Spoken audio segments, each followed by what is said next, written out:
சட்டம் 1000 சொல்லும். அதுவா முக்கியம்? ஐயா தாண்டா நமக்கு முக்கியம். ஏழை எடுக்க அவ்வளோ காசு நம்ம எங்கடா போகிறது?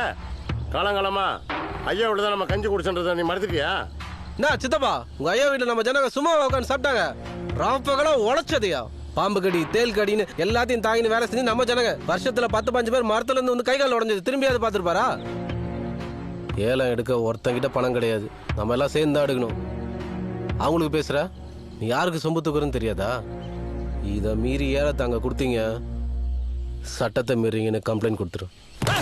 கம்ப்ளைண்ட் கொடுத்து பாருடா. கம்ப்ளைண்ட் கொடுத்துட்டு இந்த காட்டுல உயிரோடு வாழ்ந்துடா நீ. டேய், ஏழை முடிஞ்சு போச்சு போ. உனக்கு என்ன ஒரு பழம் கொடுத்து தானே ஏழை எடுக்கணும்? யோ ஐயா, உன் பேர்ல ஏழை எடுத்துட்டோம்னு கையெழுத்து போட்டு போயா? சரிங்க ஐயா.